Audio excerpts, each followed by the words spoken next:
I'm joining us for both hits and misses with on-camera flash. She always makes this fun. Anyway, I'm going to show you the good, the bad, and the ugly with on-camera flash. So today I want to go over a shoot with on-camera flash. And I want to tackle some of the issues people have with it. Some could be taken care of as you're shooting, others have to be taken care of in post-production, but very light work in most cases. Now, it doesn't matter what camera system you're using. The only thing that's going to make this one a little different with the Sony versus like a Nikon or Canon is the Sony flash has this curve, so where you can turn it up on the side, which is quite a unique feature. And I use it more than I thought I would. Now, I like the smaller flashes when I'm doing this kind of stuff, but for this shoot, I really wanted to be able to, expand that. Now, I know, many places and many people give advice on bouncing the flash.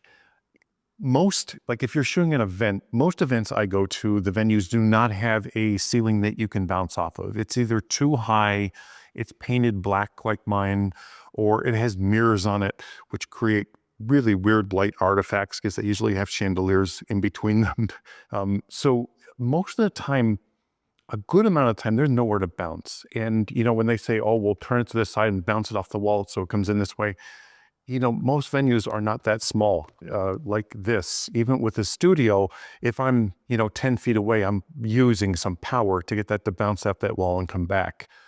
So this is the best bet, or this. And believe it or not, as much as this is not really helping that much, it gives me just a little bit of a lift if I go like this. And the only thing I do differently is I pull this card out, okay? So it bounces off the card and it's not going up to nowhere land. Throughout this building, these ceilings are all 16, 18 feet tall. They're all black. It's not going to help me throughout the building. But this, with that little card up, gives me a little push forward. Yeah, I eat up some light, but it gives me a better look than I would get straight down. Now, straight down, this versus this. Now, if I have no walls to bounce off of, because this is spreading the light in different directions, this isn't going to help. You're not going to have a difference between light with this or this. The only thing that does help is this takes down specular highlights a little bit. So if they're wearing something shiny or they have a little bit shinier skin, this will help reduce it a little bit. Other than that, no difference. And I know everybody wants to use these and go, oh, it helps so much, it softens. It doesn't do anything, honestly. And I'll show you that. And then we're also going to, deal with reflections in this shoot, how to take care of reflections, either by your positioning or the model's positioning, that kind of stuff. So let's get into the shoot and walk you through, each step that I take in different areas with on-camera flash and, the process to make this look good. The number one thing, people do is automatic, which TTL works fine in this, but auto ISO and TTL, they sometimes give you issues.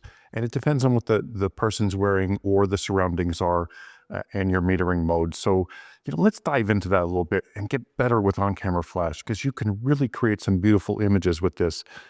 You just have to take your time and try it. Anyway, let's get to the shoot. Correct myself or clarify just a little bit with the diffusion cap on a speed light. Now, yeah, whether you have the diffusion cap on or off, you're still going to get the same light on your subject 99% of the time. Yes, it will help take down specular highlights with the cap on just a little bit, but there's more to it than that. Whether it's a round head or square head, these speed lights have a pattern to them because of the reflector inside in the flash tube. There is a pattern, and it happens with all flashes. And adding that diffusion cap helps even that pattern out. And you'll see in the next shot, I took the diffusion cap off on this, and the top of the image, especially on the right side, you'll see darkening or, like artifact areas of light and dark areas. That's from that pattern coming from the flash tube. Now, next, I'm out in the hallway.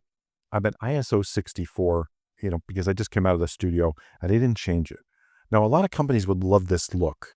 And sometimes it's fantastic, but for this backdrop, it looks dingy and dark, and I don't want that. I still want her to pop off the image, not only with a blurry backdrop, but with light as well. So we have to make one change to make this happen. Okay, so I'm shooting at ISO 64, so you can see the backdrop as dark as can be. So we're going to punch up this ISO so we can bring in more of the light behind her and make it a nicer picture. So I rose the ISO up to 800. I could take it up to 1200 or 1600 to make it look even less like I'm using flash, but I didn't want to do that. I want to make it look like I'm using a little bit of flash because I want to make her pop off that backdrop. And at ISO 800, I can still get that flash look on her, but it's not too much in your face, and it's warm uh, because of the ambient light. Now, she would be normally like a little more blue, but because of the walls and their color that's bouncing off, she's warming up a little bit with that flash. Now, we were walking around the building, and I saw this phone booth that the owner just put in. I absolutely loved it. It's an old phone booth. And I thought, oh, this would be great for this. But then as soon as I saw her inside the phone booth with this dress, she blended into the backdrop too much. So this is a direct miss for a dress shot and to show off this dress because it just blends in too much. But I loved it so much, so I figured, hey, let's do some photos for us. First thing I'm going to do is go tight on her face, horizontal, because I'm not showing off the dress. I'm just showing off her and trying to get some artistic looks. So this is outside the realm of this shoot itself, because we're just shooting these dresses.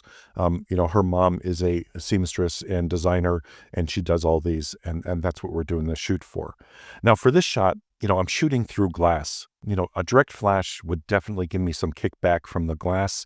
So I'm bouncing that flash off that back wall there and back into her, and it worked out fine. I got some glare, a little bit of glare, but it was more from behind me, from the outside door coming in. Anyway, the photos come out great. It was fun to shoot. And I saw this piano. I wanted to try this too, but it didn't work because of the backdrop. It looks like, it just doesn't belong there. So we did a couple shots and moved on. Now the next dress, this green dress, I saw this wall. I'm thinking, yeah, this may be too busy for this dress. And that's a really important thing to remember. I personally don't like the wall, but once I did one shot with her in this dress in front of it, I like the look because the dress more or less popped off and you can really see the dress. It stands out. It doesn't blend too much, and it doesn't, distract from it. Now this next dress, I thought, oh, this brown wall is going to be fantastic. Now this is a shiny wall. So if I'm shooting direct, you can see the kickback there. I hate that. And you're not going to fix this in post easily. And if you do, it just doesn't look right all the time. So if I just angle myself 2 feet over, I'm going to lose that kickback from the wall, that reflection from the flash, and it's going to work out fine. And just make movements, small movements until that reflection goes away. Take the shot and look and see what has to be done, to make it better and better each time. But she's standing out from the wall, which I really like. The wall, I think the color is accenting the dress quite a bit.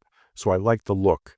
And the only thing I had to do was take up that power just a little bit on the flash, because I didn't want to lose the ambient, and I didn't want to lose the darkness or the richness of the wall. So I wanted to raise the flash just a little bit to make her stand out that way. For this last shot, I want to bring out some of the backdrop and, pull out a little bit more ambient into the photo, make it look just a little bit more natural. And that's the shot coming up now. I went to the side and I'm going to pull out that backdrop. It looks great. I think the dress still pops, but I still should have got the bottom of the dress in. That's a miss for me. Anyway, I'm showing you the good and bad. So again, this is a shiny wall or a shiny paint red. I thought the red would be great for this dress. Again, I just have to move 2 feet over, take that angle, and then that reflection goes away. I'm still getting a good look. I'll take down that top left corner in post, to make that light just a little bit more even, but I thought it would work. This, the shots are fine. There's nothing exciting about them. And, I probably won't present them to the client because they're really not showing off the dress as much as they could be. They may love them, but for me, it was a miss. Now this is a direct miss, 100%. Now I did correct this for studio shots, but I wanted to show you, like, this was me thinking as a photographer slash artist, because I wanted this look, the behind her, all that kind of stuff. But the dress is getting lost in this. It's too busy for this dress. This dress had to stand out in its own. It has a removable bottom, so it's like two dresses in one. And I love the dress, but I was thinking more about me and my images than I was the client, to show off this dress. And that for me is a miss. I'll still show the client these, but I have the studio shots that really, show the dress off the way that it should be. Anyway, I have to show you the bad with the good. So we just ended up in the studio just for a couple shots for ourselves, just to wind down and talk a little bit.